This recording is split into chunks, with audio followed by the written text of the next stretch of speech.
Here we go. We're good. You see that, Adam? We're recording now, so nobody Okay. say anything. Unless you're Anna. Oh yeah. Hello, Anna. Hi. Good morning, everyone. Happy Friday. Hello. Hey. Happy Friday. So we will let y'all know about our fireside chat with Ana Arriola, Canada. Mazel tov on your recent marriage. So Noman and we are going to be hosting. Please, everybody else, mute their microphones at this time. We're going to do a little back and forth with Ana, learn about her story as the leaders of the operations and tech department. We have burning questions for her, and then afterwards we will open up the floor to everybody. You can, while we're chatting and you have questions coming up, please submit them in the general section of Slack. And if Noman and I deem them worthy, we'll call you out and you can ask them to Ana directly herself. Okay, sounds good. So Ana, I would love for you to kick it off and let us know about who you are. I mean, I would do your bio. I've shared the articles of you being like one of the most powerful queer people in the world. and even like the dark times at Theranos, and people were like, are we allowed to even ask questions about that? And I was like, maybe just like a few, but it can't be the whole session. So yeah, let us know from, in your words, who you are. Yeah, hey everyone. It's so wonderful to spend this Friday morning. I guess it's your lunchtime over in New York City. It's believe it or not, blue sky over here in the Seattle area. I'm based out here on the West Coast, and I work for Microsoft, where, by the way, there's going to be extra noise happening in my space given COVID. Like my partner is just working right to the left of me and laughing sometimes in class. So anyway, it's all good, right? So yeah, I live here out here on the West Coast. The family, basically, my wife and I, we basically split our time between Tokyo, San Francisco, and the Seattle area. In particular, in the Seattle area, we live in Kirkland, which is kind of this like sleepy beachside. It feels like an oceanside town, but it's really just a lake. And we're near the Microsoft campus. At Microsoft, I moved up here about 3 years ago. When I left Facebook, I was running the Facebook Artificial Intelligence Research Product Design team that I had established to get away from Cambridge Analytica and kind of what went down during that period. And I wanted to find a new family that was incredibly ethical, that had really amazing values, and Satya, who really was like rising in the company at the time, was really transforming Microsoft into what it is today that you probably know or might not know, where like he really instilled core values across the company, respect, integrity, and accountability are those core values. And then those of us that are in leadership, I'm a senior leader in the company. I run a team that's focused on AI and insights in particular. It's like, you imagine like using potentially our platform to really glean, using state-of-the-art AI insights on how your customers might be churning folks, or like better understanding their like finite details of who they are, especially with your platform. And and those of us in the leadership, we also push those values forward. In particular, really like rallied around model, coach, and care, that we ourselves, and that's why I love like working here, having gone through Theranos and Facebook, is that we're really trying to establish and model that behavior that we really want to promote and bring other folks into the company. We want to coach our teams and raise them through their career paths, and really deeply care, especially during COVID, right? Like we just held last night our monthly Microsoft Design Community All Hands, about 2,500 designers around the world. And I'm one of the co-chairs this year.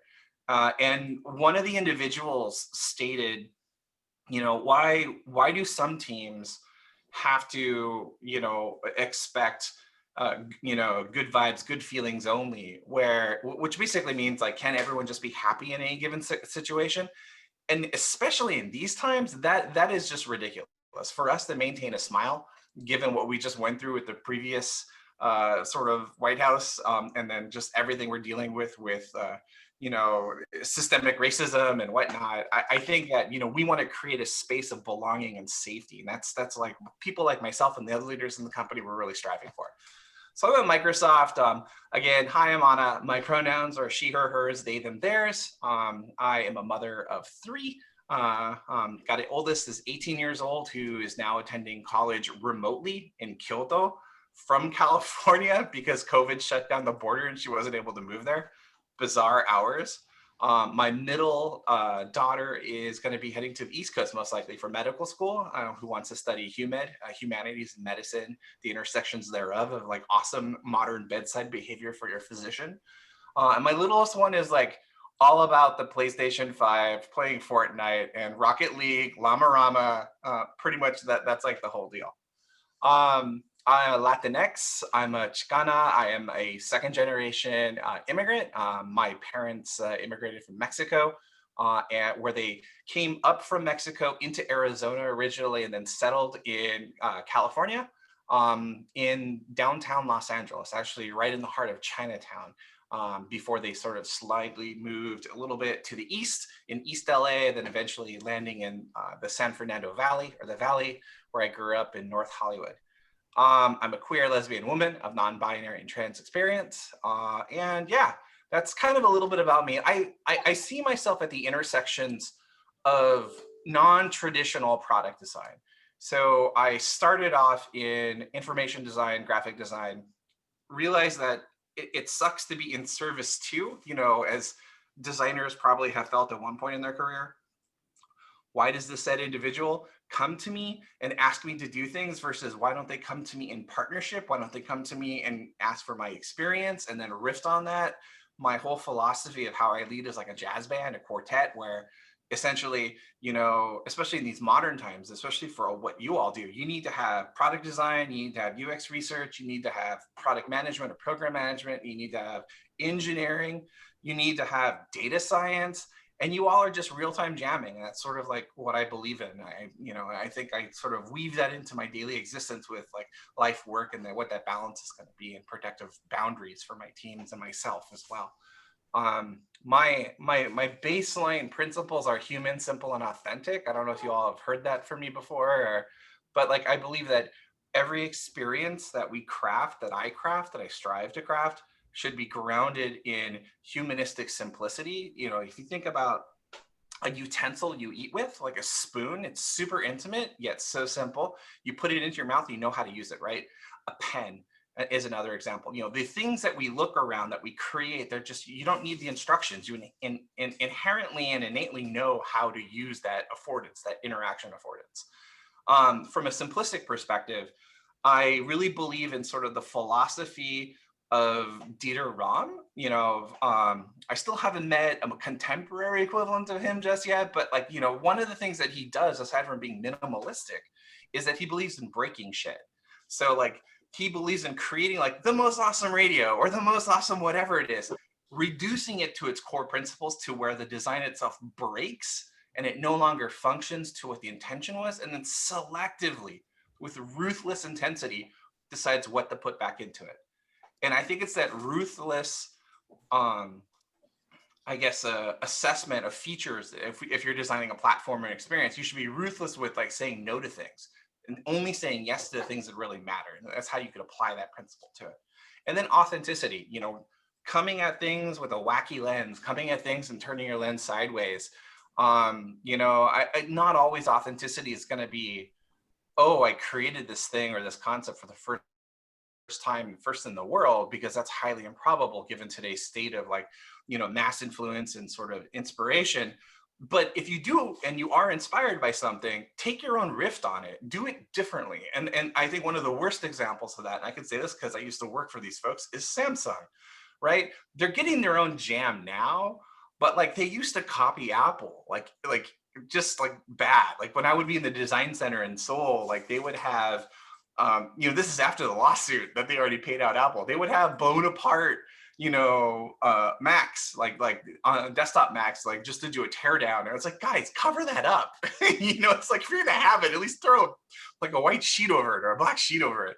But we do look like, we're on Pinterest, we're like building our mood boards for what we're gonna be working on, and we're always gonna be influenced. And I think that's really cool. Just keep it authentic, right? I've and something I would say to set the foundation that might be helpful when you all start wanting to ask questions is, I come from like not just design, right? I've done product management. I've led and sort of influenced engineering teams, electrical, mechanical, and software engineering. I've done strategy. I've led industrial design teams. So, if you have any questions about any of that, feel free to ask. And that's a little bit of me. Yeah, I've worked at most of the companies that you probably know. Microsoft, Facebook, Samsung. Started my own hardware startups. 2 of them, actually. One wasn't painful enough. Decided to go for 2. I worked at Sony and PlayStation. I worked at Theranos, as you all have heard. I actually checked in last night. I was kind of curious because a friend of mine who just joined Microsoft from IDEO, who's leading this kind of cool incubation lab with us, where like they work with folks like Chipotle, like on advanced stuff. And she was just reading Bad Blood for the first time, and she was like, "Oh my God, girl, like this is so surreal. I'm reading this chapter about you." I'm like, "Wow, okay, it's the first time you're reading it. That's neat. Don't think differently of me." And I was curious whether or not John Carreyrou was going to still be doing the movie, but it looks like he is. So COVID just kind of slowed stuff down. So fingers crossed. Yeah, if like I signed off on my input into the script. This is like before I joined Facebook. So it's been a while since I've been working on it. And one of the inputs I gave to the studio and to the writing team was I wanted India Moore, one of your own New York natives, to play me if they can get a hold of them and see if they're interested in playing that role. So fingers crossed. We'll see. Yeah, so that's a little bit about me. Ana, like when you're speaking to our workforce, some of these folks, this is their first job ever, straight out of college. Or and like the thing about you is that you are a dropout, right? You dropped out of high school? No. I finished high school. I encourage everyone to finish high school. Okay. No, it's just, I think later in life, it wasn't until I had my second daughter, actually, no, my son, that, we did some educational analysis, sort of counseling.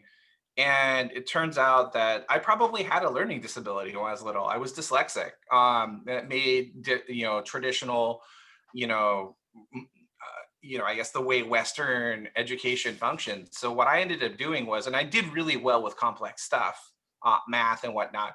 When I graduated high school, I just basically said, all right, college isn't the thing for me. My family didn't have the means to send me to college.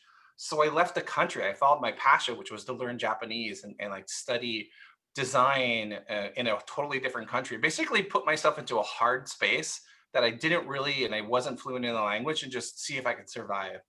And I moved to Japan in 1990 and I stayed. I lived there consecutively over a decade. I've been back and forth for the last 26, 27 years. Yeah, and my partner's from there. My wife is from there. Yeah, so it's been the non-traditional route. And since then, like I've taught at Stanford D School, I've taught at Berkeley, it's like I've taught at Cal Arts, like, I've lectured at various different design universities around the world and spoken at many conferences. And I think more so like probably my son's generation, the alphas, who are essentially 10 years old and for the next 6 years out yet to be born. Education's not going to be the need to get a certificate. Education's going to be edX style. Learn at your own pace, learn faster if you want to, learn slower if you want to. And I think a lot of the world now operates that way. Microsoft, we basically look at the caliber of your portfolio. We look at how you present yourself. We, when you come in and you do a presentation, which usually kicks off an interview loop, and we did this at Facebook as well, you're given 30 minutes. You're an adult, you're a professional. Can you keep to that less than 30 minutes? Because if you're in a meeting with an executive and you ramble on over your given time period or your allotted period to talk in that meeting, you're going to throw the entire business off, right? And so we look for that sort of stuff. And it's just tenacity, grit, and pure hustle from my perspective on, what I've done throughout my life. But yeah, Well, no, I'm not a high school dropout. well, Anna, I like the thing is for a lot of us is that we're seeing you. You're in the clouds, like you're stratospheric, I and literally work in the cloud, but yeah, so do yeah, you all. but it seems like impossible. Like, how did you even get there? And you, as a person who have had a lot of things stacked against them, it's not just like you are traditional like cisgender, like the path to success is clear, you just fail up. Like, what were the pivotal moments in your life that you can give us an anecdote that like really pushed you forward, so we can look out for those moments in our life and grab onto them and make them and like hang on it and make the most of them. Yeah, for sure. So, hindsight's only 2020, right, y'all? And I think what I know now, what I was doing then, I didn't know that I was doing it. And let me share a little bit of what that is exactly. What I encourage all folks, especially if you're just starting out into your career now, or if you're doing a career change, you might be coming from one field into a brand new field into design or research. That happens as well. We got a whole program at Microsoft about that. Stop recruiting. Stop recruiting. Oh, no. I'm not recruiting. You all, you all are in New York. Stay there. It's awesome. Okay, so when I knew I wanted to get into design, but I couldn't afford to go to CalArts or Arts Center in Los Angeles. And so I followed a high school buddy of mine, Ken Oling, who now lives in Oslo, Norway, as an entrepreneur and a very successful designer over there as well. He was 2 years senior to me in high school. And he really wanted, and he was a great artist. Like he would go up to cocktail hours at CalArts and hang out with like Ed Fella and Jeff, Jeff Keedy and whatnot, some of the luminaries, right? But his passion wasn't graphic design. His passion was transportation design, automotive form, color, lines. And he really had this, and he would like tear apart the Japanese car magazines, the art magazines where you see like the Copic marker sketches and the renderings and stuff. And he really wanted to get into Art Center. Sorry, Ken, I'm sharing your story. And wherever you are, if you're hearing this. Art Center, especially the transportation design track, is one of the most globally competitive fields to become a student in. That's where all the major automotive manufacturers hire from around the world. And he just didn't have whatever it was they're looking for. So he was like, screw it, I'm going to go to Japan and learn how to do car design myself. And he moved to Japan. He ended up getting married. He ended up getting out of automotive design because he saw that there was more opportunity in, at that time, graphic design and branding. And I saw that it was really inspirational to me. And when it became time for me to graduate, I happened to graduate early. I moved forward in my early education just because of my age and my learning ability. But I was like, hey, I got nothing going on in LA. I was working as an intern on The Simpsons, doing storyboard conversion from blue pencils, breaking down scripts, and to handing them over to the real storyboard artists, where they were erasing my blue pencil sort of layouts and putting in the clean black lines. And I was like, fuck it. I love Japan. I've been in love with Japan since the 4th grade, where I've had like one of my former best friends was second generation Japanese American. So I grew up with the food and the culture. This is long before anime. I did like the toys though. And I was like, let's do it. So I just moved. And rather than going to one of the, and I think this step actually did help me follow that non-conventional path. Rather than going to Tokyo or to Osaka, which are still the major metropolitan capitals over there, like essentially the New Yorks of Japan, I ended up going to the countryside. And I went to what is now one of the most popular cities, but it wasn't when I lived there, called Kanazawa. It's one of the oldest, most historical cities. It's known as the sister city of Kyoto, Kanazawa. And when I lived there was no bullet train there. Now there's a bullet train because there's tons of tourists that want to go there. And I think that afforded me a couple things. It afforded me to really immerse myself in the Japanese craftspersonship, what's called shokunin, making of things. They're as famous as Kyoto when it comes to like doing amazing lacquerware, woodworking, ceramics, culinary experiences. And so I saw all that. I immersed myself in that. And I wasn't even expecting to immerse myself in that. Then I was like, shoot, I'm in the countryside. Like, there was 8 foreigners in the entire city. And it forced me to accelerate my basic broken Japanese at that time, which was, where's the bathroom? How much is this, like, cheeseburger at McDonald's kind of thing, right? Buying a sandwich in a convenience store over there. And it opened up some doors, and I hustled into all different directions. I tried teaching English while I was doing design. I worked with some of the Yakuza, the nice Yakuza, doing construction work for a little while. Anyway, what that ended up eventually leading. What was that? I said this is being recorded, but keep going. So I know I've told this story before. And what I ended up, and they were really nice. They were just, Yakuza come in all different flavors over there, right? So these were the people that laid down foundation in building new houses. And actually log cabins is a thing. But that was really short. When I found out that they were Yakuza, I was like, nah, it's okay. This isn't for me. But it led me into the animation industry over there, doing subtitling. And that eventually got me a gig when Wired magazine first moved to Japan. So it was purchased by a Japanese publisher called Dohosha Shuppan before it was owned by Condé Nast. And I applied for a role, an art director role, and I got hired. I was the only foreigner in the entire publication, of which was 75% translated content and the remainder original Japanese content. And it allowed me to break into the sort of soon-to-be massive interactive scene in Japan. And so that was totally unscripted. But each of those moves were all the way back to high school. I love animation. I want to see how animation works. I went to work on The Simpsons.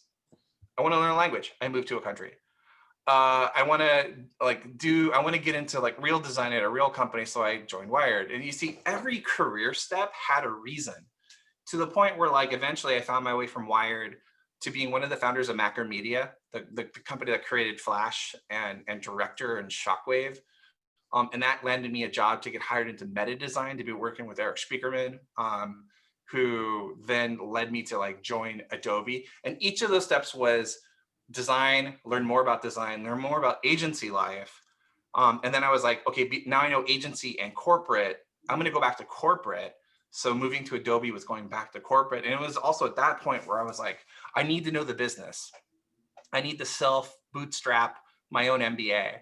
And essentially, I became a product manager, which allowed me to control ownership over P&L, had more weight at that time. I wouldn't say it's the case now, but more weight on feature decision-making, public spokespersonship, meeting with customers, doing ethnographic research.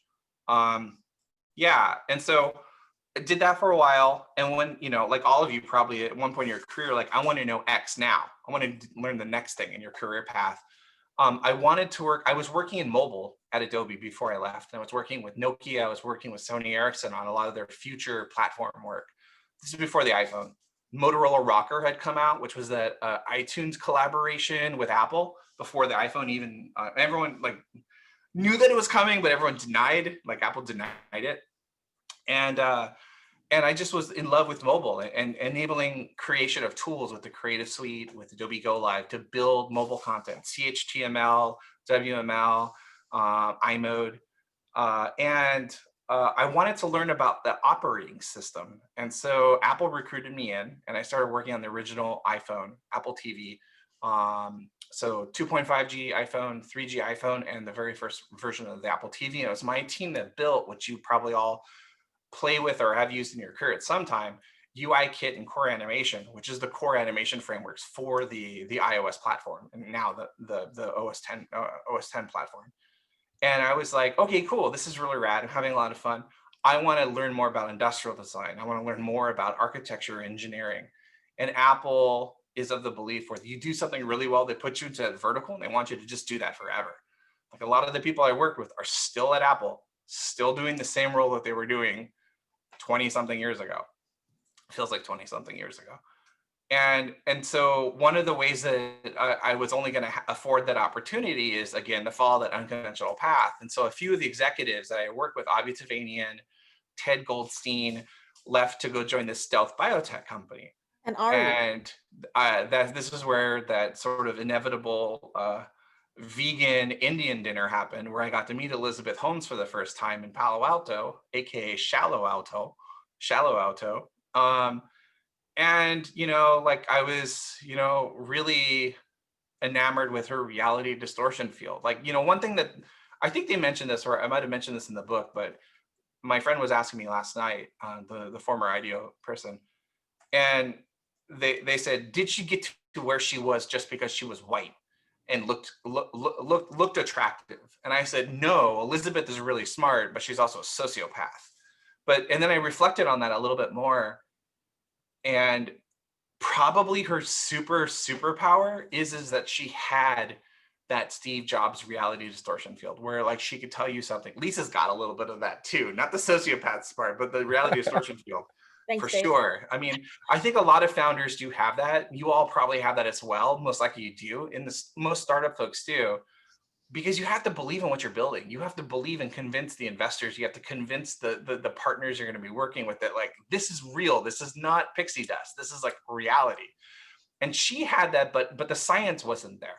The science didn't back it. And that inevitably was her downfall, also being a very mean and evil person. But she did allow me, I'm very grateful, to have led industrial design, mechanical engineering, working with Yves Bahar from Fuse Project, which was the first of 3 different interactions with him throughout my career. And so when I left Theranos for ethical reasons, I was like, what do I want to learn next? And that's where some of my former Apple colleagues were over at Sony now. And they're like, you know, there's this thing that it's coming from Google. It's called Android. It's not out yet. You know, HTC is going to be doing this flavor of a phone. We want to do a super high-end flavor of a phone from Sony. And I was like, cool. Like I definitely can bring that expertise. And I got to learn architecture and further building out the frameworks and working with Google and really influencing the shape of what you all probably, if any of you are Android users today, a lot of what is in the device now and potentially will be in the future experiences with Fuchsia, which is the future flavor of Android to follow. Yeah, so you can see the theory there. Like, so what I'm trying to get to is you should have a 5-year roadmap for yourselves, for your lives. And on that 5-year roadmap, nothing detailed, but bullets. Like, where's your heart? Where are you right now? Do a self-awareness assessment. I need to learn X, Y, and Z more. I'm pretty good at A, B, C. Figure out how you're going to go learn that. Even if that means like really kind of taking on something risky, like to go do something that scares you. Because I mean, that's one way you really grow. Me moving to Japan was hella scary. And just find opportunities like that. And that's how you'll find the less traveled, unconventional path in your life and your career. It'll help you push and maintain that growth mindset. So that was a very long answer to that question. It's been quite a career, a prestigious career. So I wrote a few things down based on what you said. Let me know if this rings true or not. You found your niche and gave yourself room to grow and be weird. Oh, absolutely. Yeah. I mean, like for example, like I was all into anime and animation and stuff, and I moved to Japan, and then I realized I don't want to be 65 years old living in my grandparents' house because they can't afford to live because you make 30,000 a year. Pivot. We learned to embrace and love pivot, which wasn't even a word back then, but yeah. And the second thing is you immerse yourself in something hard and commit to it. See it Absolutely. through. And then the third thing I heard was have a unique skill that sets you apart and double down on it. Yes, and not just trying to, because we're all gonna sometimes like we all have unique skills and they may be overlapping, but like be authentic, double down on it, and be you. Be you to the nicest, most inclusive, welcoming being you can be, and that will definitely set you apart. Because there's a lot of people that can do engineering, that can do strategy and business, that can do design, but not all of them are good humans, right? Not all of them know how to work and maintain safety, energy, and belonging in a remote environment existence that we're in right now. Harness those skills, leverage that, and go forward with that. Yeah, for sure. I mean, there's got to be a new COVID reality version of what you just said, Lisa. Should we strive to be specialists or generalists? So that's a really interesting question. I believe that the present contemporary expectation for all of us as our craft is to be a generalist, but not to be just good enough, but to be able to be almost, and I hate to use military analogies, but to be special forces where you can go deep vertical if you need to, but you have a well-balanced approach that you could do lots of different opportunities. And we hire for that. Facebook hires for that. I think that is definitely a superpower or nascent superpower y'all could hone for sure. But it takes investment. Like researchers now that want to learn interaction design or even visual and interaction design, and visual designers that don't understand the cognitive, complexities of interaction design, and that eventually end up learning research too with ethnographic and then doing qualitative and quantitative research. It's all possible. Okay, I want to pose a question for you that is rolling up your sleeves a little bit. So we are, our company's 4 years old, and we have made a lot of code, and we have almost basically a brand new tech wing, right? Noman, would you say that they're basically brand new? Yep. Yep. I'm struggling right now as the ops person to properly have the correct metrics to report to leadership. As a new nascent tech, we're a tech team that's building brand new tech that people have never seen before. How do you measure that? What would you do to measure something like that? So you really have to ensure that when you either can anticipate your customers' needs and build and plan for that, or you get the feedback from your customers, you always need to make sure you're doing that ideative loop, right?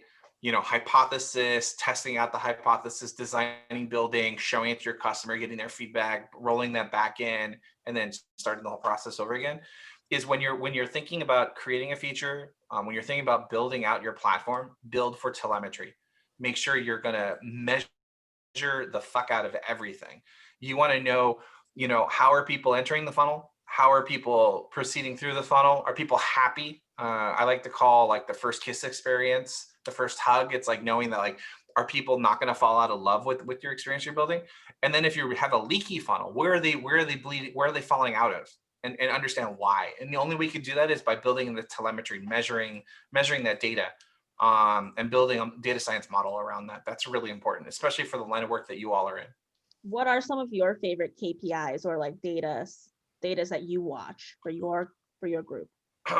It's interesting. I think there's the traditional scorecards that are out there that are standardized across the industry. You can also do qualitative, just visits and kind of check in with them. But one of the things that I've been working really hard for the past 3 years to try to materialize in the teams that I've been building is how can you quantitatively measure emotion and delight with what you're designing or what you're engineering. And tried doing this at Facebook. We weren't able to get it. My first team at Microsoft, we had started on something, but it hadn't materialized.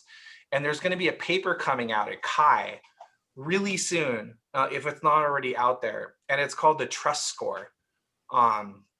So take a look at that. I think that is, and it's one of the writers of that paper is Jennifer Wang, one of my researchers on my team, and that's going to be put out there, and you'll be seeing more types of academic measurement reports coming out like that I think you'll be able to transform into your own and leverage the data in that into your own measuring of your own platform, and that's going to be really wonderful.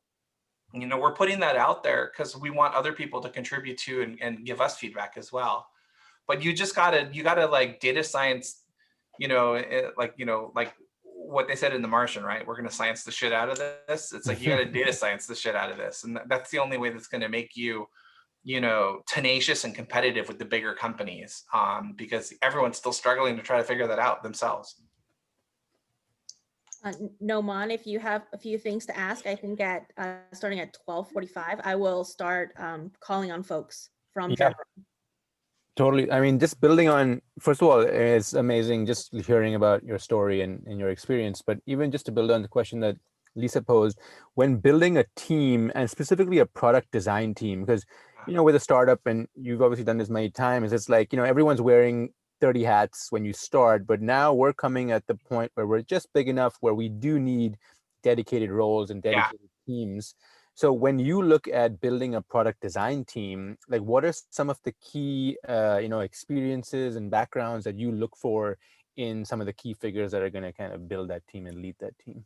So when you have that hustle and you have to basically you're switching off hats all the time, right? That's a superpower. You want to not lose that. You don't want to go, okay, now I'm only going to be doing this vertical thing. So be sure you nurture and care for your team that has that capability, because that is something you don't want to lose. Now, when it comes time to specialize, the best thing to do is have that conversation with your team and say, what do you in your one-on-ones, like, what do you want to do? What makes your heart sing? We need to now sort of specialize and focus in given areas. Where would you like to work on, right? And kind of like start putting people and allowing them to choose what's their swim lane, right? But do it in a way where it's not permanent. Like maybe revisit not to be disruptive to the business, but every year or every 9 months. Go back and revisit. Like, you want to change to a different role, like kind of do rotation is another way to approach it. Rotation works really well. They do that at Google. We did that at Facebook. It was like, it's cool. I did this thing for a while. I'm going to go work on Instagram now. Cool, go. And I think if you can instill that within your own crew, in your own studio, in your own in dev environment, that'd be really wonderful. The other thing is, when you do start doing that, it's always great to have a design safe space where the research and design team can come back to and sort of, especially if you're an introvert, sort of decompress, especially if there might be tension with the dev team, but to allow them to sit together. Like, you want to have that pod environment where, like, a project or a feature, you've got design and research and dev and data science and PM all sitting together in a cluster. That is going to be really helpful because it builds camaraderie amongst the team. It allows them to shoot like conversations, well, even virtually, right? Or physically, and kind of push that craft forward. That would be my recommendation. Awesome. Yeah, that makes total sense. And to be honest, that we do that a lot. We do actually switch around. Many members of the team have been on like every team essentially, which is great. And I think all the entire, mentoring, all of that is really one of the reasons why I also joined a startup. And I think that's, my key takeaway, kind of what I want to bring to the table. But how have you, just to kind of make a question, how have you kind of worked best with engineering between, if you're running a design team or a product team and trying to, work with engineering in a way that is, obviously there's going to be a little bit of tension, but is most, fruitful, let's say?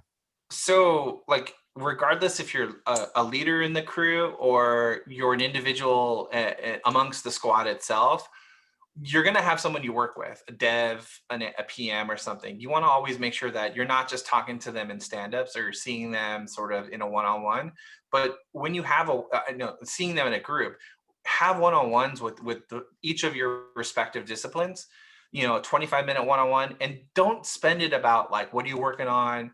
What do you need from me? Spend it on what's exciting you about the tech space that you're in right now. Where's state of the art? What's happening in academia? What's happening in your competition? Have those conversations with them so that you can find out what excites them. You can also share what excites you. And ideally, you've got that, 1 + 1, and there's a catalytic chemical event that happens. And you have like 100 + 100 all of a sudden, right? So like having those explosive opportunities that have to be sort of made in a way, and you're only going to do that if you can really lean in and sort of build those relationships. That's what I'd recommend. Also, I don't know if you write one-pagers when you kick off new areas, but when you're writing a one-pager or you're getting ready to release an MRD or a PRD, just some sort of like, this is what we're going to be doing for the next quarter or next year, making sure designer researchers' voice is in that, making sure that like they either have a section or you're calling out and respecting one another's craft and work in that document, so you feel you all were co-creators of what you're going to be doing next.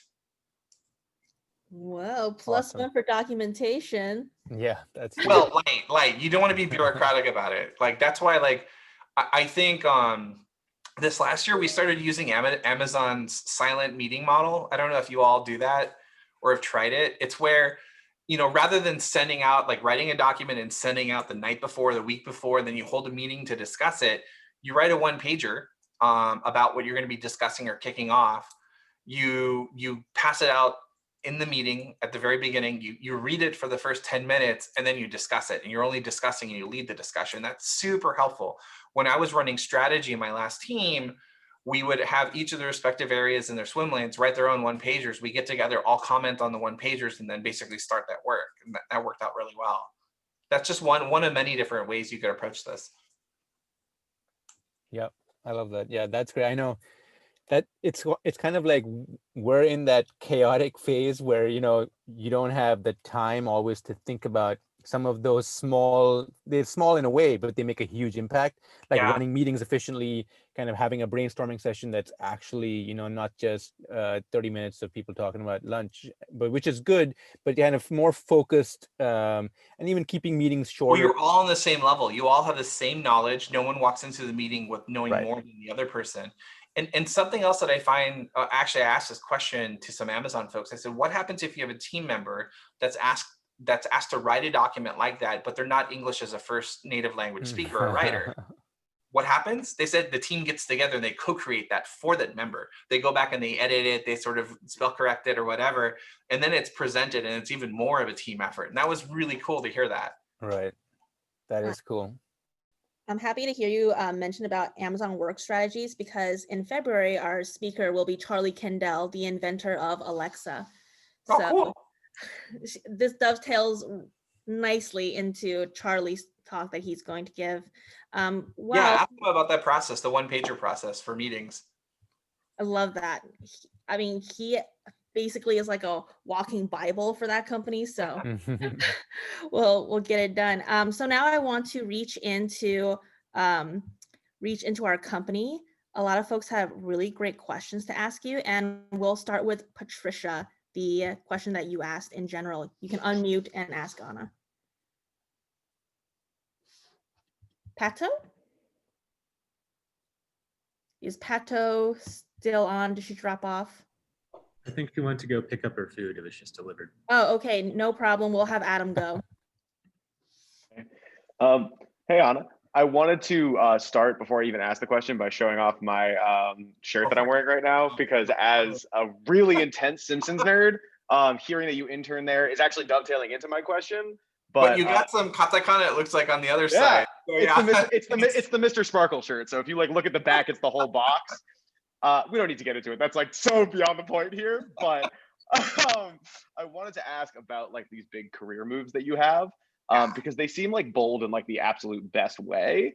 And I feel like all these different places you've been are like extraordinarily impressive. And they are like the dream end goal from a perspective like me. Like I'm somebody who Constellation's my first job. I've been here for 3 years. Even to be an intern on The Simpsons is like obviously a dream of mine. But then like you're talking about like designing the iPhone and being part of the Android UI experience and like that whole program and that infrastructure. All of those things are dream jobs. So like, how do you find the confidence to leave that like predictable success behind, where like it was even frantic and not guaranteed at the start, you succeed, and rather than stay where it's comfortable, like how do you find that confidence to leave that predictable success behind in favor of more of that risk of the unknown? Cool. No, that's a really great question. Thanks for asking that. And I'm going to give two responses, one for the managers and one for all of you that are ICs, the talent that are probably struggling with this. First off, managers, anyone who's managing a team, for folks that are contemplating that, embrace it, help them, let them know, go try it out. Especially if you're a high performer, and if it doesn't work out, come back, boomerang back. It's all good, right? But you want to encourage that safety where they have the opportunity to go try things out, because especially if you're going to leave a company that you love, most likely you'll come back to that company sometime in the future, right? So that's one thing for the managers. And for the IC talent, I would say it's scary, right? You've got a job, you've got a steady paycheck, but that sort of also breeds complacency. And in the event, I'm not saying you all have that, because you all are doing some really amazing. I've seen your tech actually. Lisa and the crew took me through your tech, and it's amazing, like literally groundbreaking, industry breaking, and a lot of people should be scared about what y'all are doing. So kudos. But like in any team or any company, if you get a sense of like things are not being pushed forward or not exciting, it's up to you to choose to stay. It's like you should basically contemplate, you need to measure the risks, right? You got to run that calculus.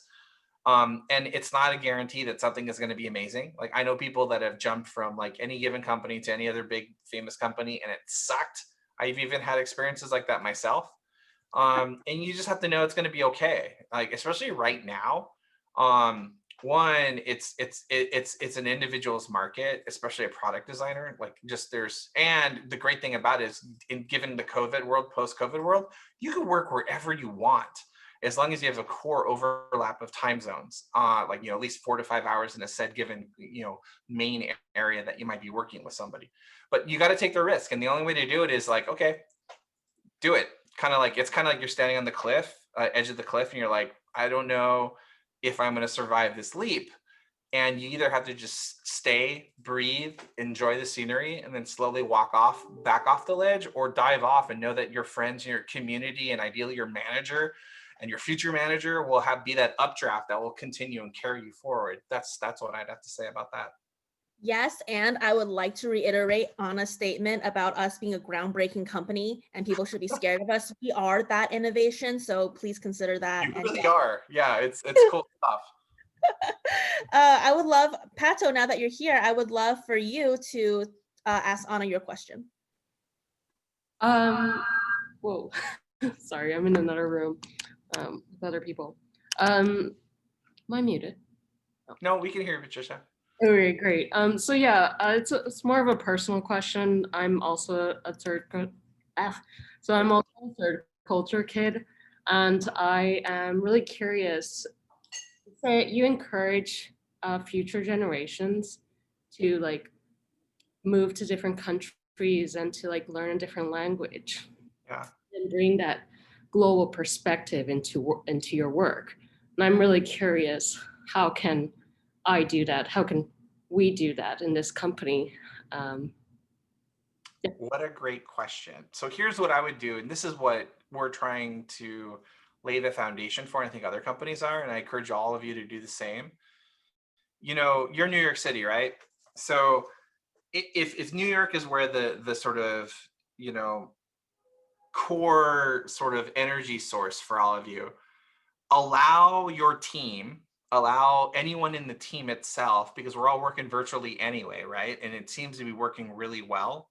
And some of us want to be in the office, and those are the people who probably won't be, traveling around the world and working remote or whatnot. But if you are doing okay in your own space, and you can really be accountable for what you're asked to do and what you deliver, and your manager loves the work and the company loves the work you're doing, then I believe all of you should be afforded the opportunity to go live where there's a 5 to 4 hour overlap of New York time, which means that opens up a huge opportunity for Eastern and Western Europe, and into some parts of South Asia, as well as potentially Asia overlap with any of the countries, Singapore, Korea, Japan, when those markets go. And that's something that we're going to use as a recruitment tool as well, and a retaining tool. So we want to allow our folks to be able to go work and live. Now you got to figure out what tax ramifications are going to be.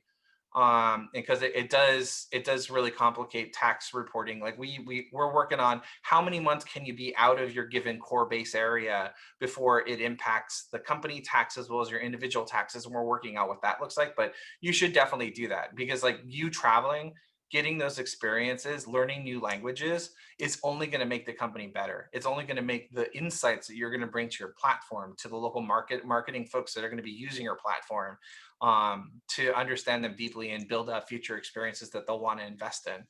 So that's what I would have to say about that. Hopefully that answered your question.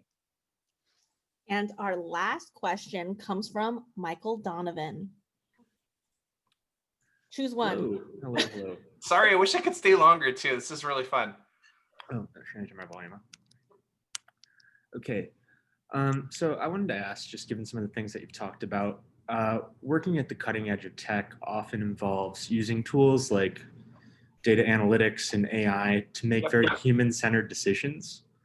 That can be very powerful, but the flip side of that is there are a bunch of really complex, really ambiguous ethical dilemmas that arise in those situations. So I'm wondering, as a product designer, as somebody who keeps ethics at the core of her focus, approaches these kind of issues when building something new.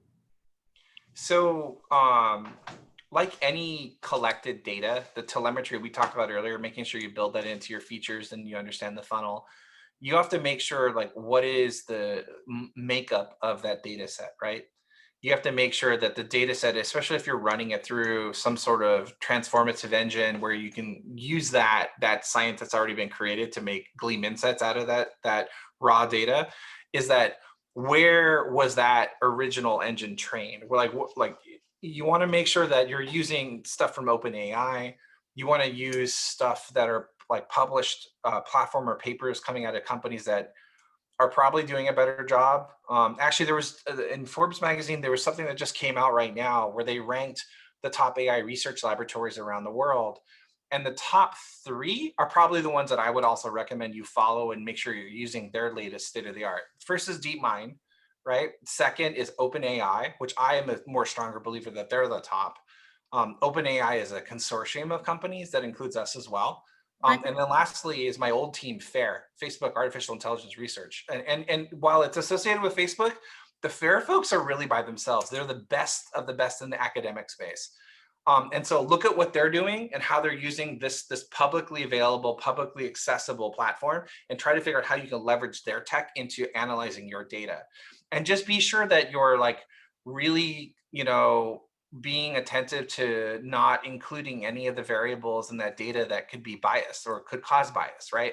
Now, trying to make sure that it's truly anonymized as much as possible so that everyone has a fair assessment in whatever perspective you're going to be looking at that, because you are looking at that data in like a 4D perspective. The way to counter bias is anonymity. You want to make sure, like, for example, you don't want to include references of like zip code, or like you have to find other ways to glean that behavior, because zip code obviously with redlining can be incredibly biased, right? You don't want to include age. You don't want to include, there's other ways you could find that out, like what are they liking and sort of categorize, like versus age, it's like what are their affinities, what's their engagement or their interests. You don't want to include stuff like, I mean, those are some really big things, like where do they live, and how old are they? And obviously, maybe even, no, I think ethnicity is good to know, because then you can make it more culturally appropriate or like expand upon that culture area. But you just have to be very careful about it. And there's a whole area on our website. If you do a search on Microsoft space FATE, FATE, Fairness, Accountability, Trust, and Ethics team, and they're all in New York, by the way. So Hannah Wallace and Kate Crawford, who's the head of OpenAI, they've got a bunch of supportive documentation you could read up on that. Another reference I'd point you to is we have these guidelines that we created called the Human AI Interaction Guidelines, and there's a PDF card set. So if you do a search on this, you can download the PDF, and it's got a bunch of references on how you can mitigate social bias and all different sorts of really wonderful things. So I think like all of you that are in this space, you should have this on your desktop or a printed copy, hard copy, so you could be referring to it at any given time. Thank you for asking that question. I think every designer, every researcher, every dev, every PM should be top of mind for us all. Ana, I'm just so grateful that a general manager at Microsoft is thinking about this. Like, this is stuff Satya's thinking about this. This is like super important. Yeah. Yeah. Well, I will throw you a bone since you've so generously given us a full hour. I will let our head of HR ask you a recruiting question.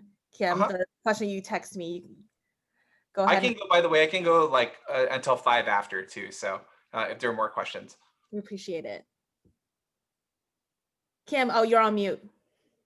Mute. There we go. Thanks again for speaking with us today. My question is, you said that tenacity, grit, and pure hustle is so important.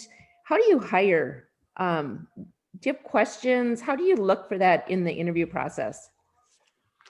One of the ways you could sort of glean candidates on that is, sometimes in a job description, we put like must have said academic experience or must have said amount of years experience, right? But try, and this is hard, like if you're using an AI to sort out candidates before they're coming through, try to find those candidates who don't have those requirements, but have everything else you're looking for. it shows that they're not intimidated by that statement, and they really believe they could excel with your company and bring value to the business. And you want to give them a chance and hear them out. That's one way. Another way is just like, asking them about how their life journey was. Like, not to diss folks with trust funds or anything, but like, it's like, did you really have to struggle through life to get to where you are? I mean, that's going to bring some really resilient capability, a tenacious capability to the team.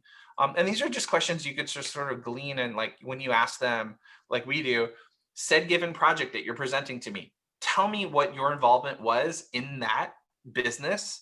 Tell me what your impact was. How did you measure it? And see if they can answer that. We're always looking at, what did you as an individual do in the portfolio piece that you're showing us? What was your role? Because nowadays, like, you can't build an experience like you all are building right now as a single designer. It's a team. It's a massive team, right? And so you want to figure out, are they self-aware to tell you that what their role was? Do they know, and can they be articulate about what they did, and which proves like that they really did the work? And then also, can they show that they really learned and stretched and grew about knowing the business and the business impact, which shows hustle as well. Those are just some basic questions I'd ask in an interview. I have a whole separate process that I've been refining over the last 10 years of what we do for a hiring loop. And if you want to, we can schedule some time offline. I'm happy to share a little bit with that. That'd be awesome. Thank you. Oh my gosh. Wow. Ana, thank you so much for joining us today. I think we're all in love with you. And it's just like Just a nerd. seeing who you are. It's just like, you're just so easy to talk to, and you're just so generous. And I hope that if anything, we take that away with us. Oh, thanks you all. Thank you, Lisa. Thanks for the wonderful questions. I really did enjoy the questions y'all had for me. And yeah, Lisa's got my contact details. If you have any specific questions, you want to follow up with me offline afterwards, just hit Lisa up, and yeah, we could like chat via text on Instagram, or just send me an email. Yeah, follow her on Instagram. She's tagged in our company Instagram, so go ahead and give her a follow. It's a good overview of like really unique things that I've done throughout my career of late too. You'll see some fun photos up there. Oh, we love you, Ana. Thank Have a you. wonderful weekend, everyone. Thank Be safe. you. Thank Bye. you. Bye. Thank you.